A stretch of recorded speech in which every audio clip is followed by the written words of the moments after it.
todo mundo bem? Bem-vindos ao projeto Agatha Christie.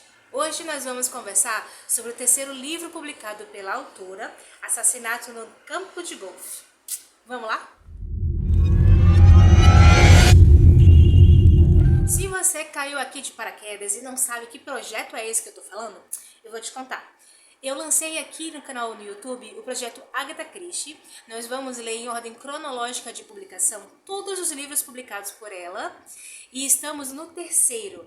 Eu vou colocar aqui embaixo o vídeo de apresentação e daí só você acompanhar na playlist, tá bom? Vocês ficaram com a sensação de que até esse livro tiveram alguns temas principais em cada um deles? Por exemplo, eu fiquei com a ideia de que no primeiro... o misterioso caso de Styles, o tema principal, vamos dizer assim, foi a apresentação do Hercule Poirot. No segundo, que foi o adversário secreto ou o inimigo secreto, fiquei com a sensação de que foi um desenvolvimento em relação à guerra e a consequência de tudo aquilo e tudo mais. E nesse terceiro livro, eu vi uma relação ali de romance muito mais do que nos dois anteriores. Vocês estão me acompanhando aqui nesse projeto, dos livros que já leram da Agatha, ficaram assim também com essa ideia? Mais um livro com o Hercule Poirot e o Sr. Hastings, também como narrador nessa história. Eles recebem uma carta do Sr. Renaud, tô com uma colinha aqui para não lembrar dos nomes, vocês também têm isso, assim, nos livros da Agatha Christie, vai acontecendo de ter muita gente, começa um pessoal aqui, um pessoal ali, você vai anotando. Eu sempre dou essa diquinha para os livros da Agatha, até você pegar realmente e desenvolver a leitura. É bom ter uma colinha com os nomezinhos, lembrar quem é filho de quem, tarará, para não se perder. Eis a minha colinha aqui, dizendo que o Hercule Poirot e o Hastings, que é o narrador, eles receberam uma carta do Sr. Renaud, dizendo que estava em perigo, precisando muito de uma ajuda e muito rápido, o que fez com que a dupla embarcasse para a França. Ao chegar na residência do cliente, do Sr. Renaud, descobriram que ele tinha sido assassinado na véspera da noite anterior, apunhalado pelas costas, próximo ao campo de golfe, e que perto do corpo havia uma cova recém-aberta. Aparentemente, o passado da vítima, do Sr. Renaud, é uma incógnita, exceto pela mente sombria e também uma mente perspicaz do Poirot, que tem alguns déjà vus, alguns lembretes de algo que aconteceu antes, há pelo menos 2 décadas ali naquela região.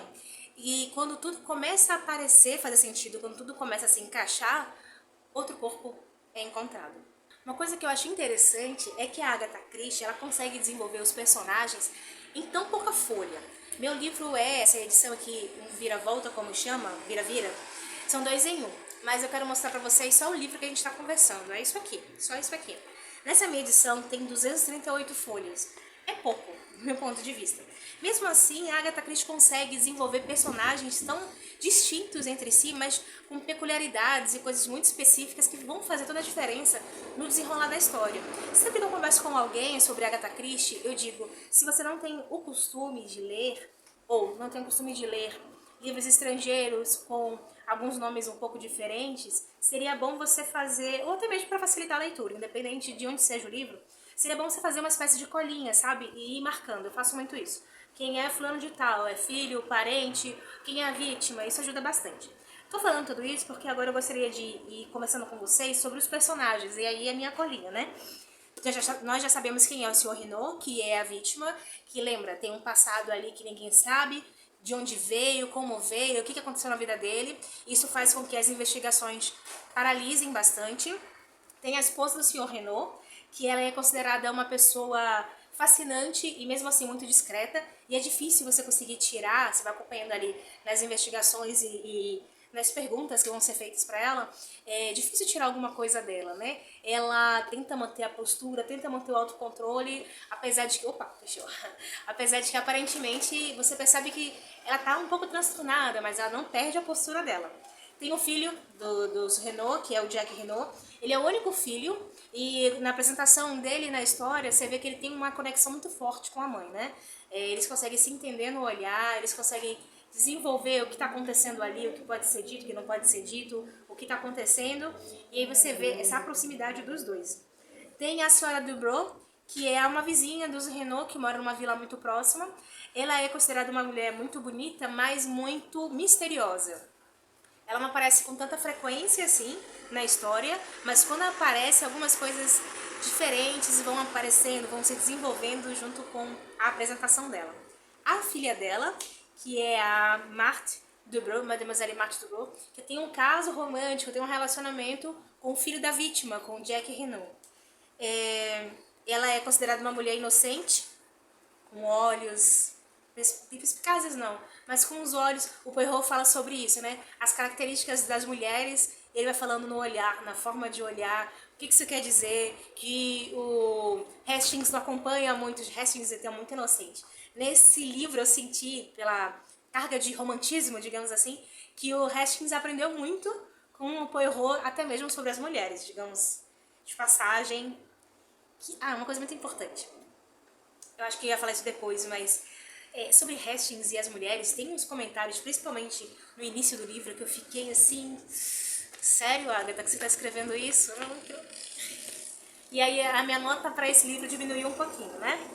Também porque o anterior, eu tô tentando não eleger o meu livro favorito, mas até agora dos três, o Inimigo Secreto foi maravilhoso. Lógico, tem uma heroína incrível ali no livro, né? Não tem como tem como eu, mulher, não ficar feliz com uma mulher incrível e inteligente no livro anterior. Nos livros da Agatha sempre tem mulheres que são misteriosas, umas são inteligentes, umas são desenvoltas, tem uma participação muito específica nos livros e eu gosto bastante disso. E o Hastings aprendeu bastante nesse livro também, diga-se de passagem. Mais o que o Hastings tem de bobo e inocente, vou dizer assim, vai. O Poirot tem de meticuloso e de inteligente. Eu fiz só um resuminho dos personagens que aparecem com certa constância nesse livro, mas nós também temos outros personagens como as criadas da casa, que são ouvidas mais de uma, duas vezes, e os oficiais de polícia, que tem uma participação ali bem interessante, bem diferente, porque nos outros livros os policiais apareceram no meio do livro pro final, e nesse não, você já começa com a participação constante da polícia e de um coadjuvante na trama bem interessante.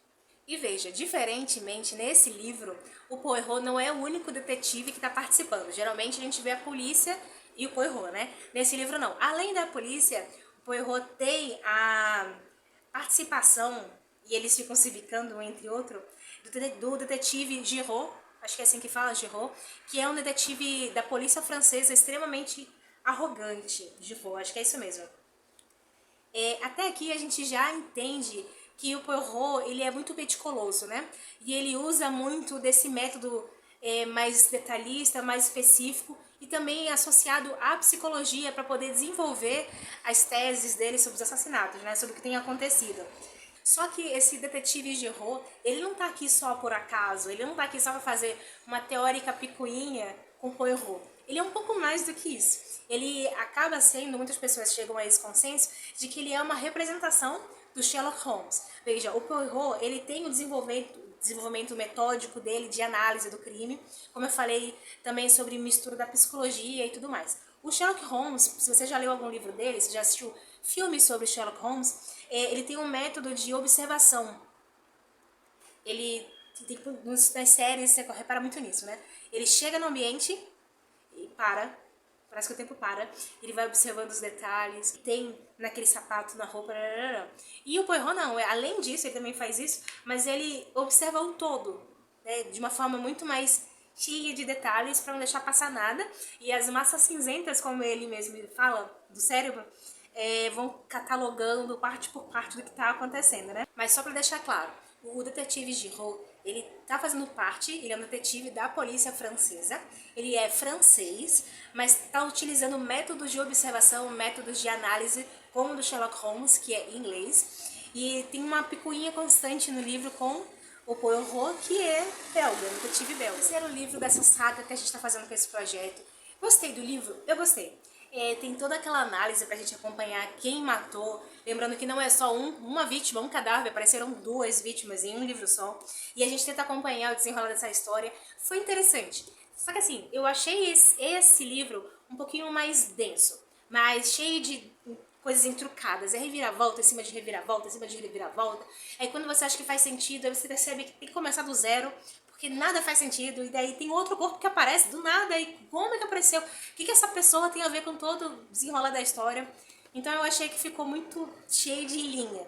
Tem gente que vai gostar justamente por isso, eu acho que não foi um sentido fluido, sabe? Uma continuação constante e tal. Talvez por isso seja interessante para alguns, eu não achei uau, assim como os anteriores, principalmente como o último, Inimigo Secreto, que eu amei.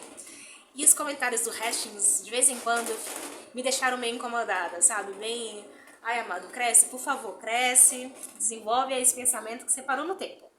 Para, por favor, não tá legal, você tá feio, tá estranho, não tá legal não. E aí, essa somatória me deixou meio... É um livro bacana, mesmo assim valeu a pena ler, mesmo assim eu indico pra caramba a leitura, tem essas coisas que eu considero como umas falhinhas, não só do Hastings, mas essa coisa fechada, intrincada, parece um pouco forçado pra poder fazer sentido e você chegar no ou nas, assim, né, enfim. Mas valeu a pena a leitura, foi bem interessante. E vocês, gostaram do livro? Não gostaram muito? Estão querendo ler? Olha, essa é só a minha opinião, tá? Você pode gostar pra caramba, então leia e depois você me conta o que você acha, tá bom? Mas não vai embora não, calma, vamos lá. Vamos começar aqui sobre a próxima leitura programada. Nós vamos ler o 4º livro desse projeto Agatha Christie, que será O Homem do Terno Marrom. Eu já comecei a ler, eu já amei. Gente, esse projeto é delicioso. Já comecei a ler e a gente vai conversar sobre ele no dia 7 de abril. A gente sempre conversa, a ideia é essa, conversar sobre os livros desse projeto na primeira quinta-feira de cada mês. Nesses 2 primeiros do início do ano, janeiro e fevereiro de 2022, foi uma confusão aqui e nem vou começar a explicar porque foi uma confusão.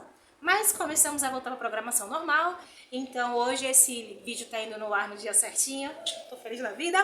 E aí a gente vai se organizar para este aqui também ir no ar no dia certinho. Me acompanha lá no Instagram, vou fazer uma contagem regressiva por lá. E de vez em quando eu vou conversando com vocês sobre os livros que eu tô lendo também, que não é só Agatha Christie. Aqui a gente lê de tudo. Se você quiser indicar também, eu vou adorar, tá bom? O Homem do Terno Marrom, vamos conversar sobre ele no dia 7 de abril, primeira quinta-feira de abril. Eu espero você no meu Instagram, eu espero você por aqui, espero você no projeto. Espero que você leia muito. Beijo, muito obrigado e até o próximo vídeo.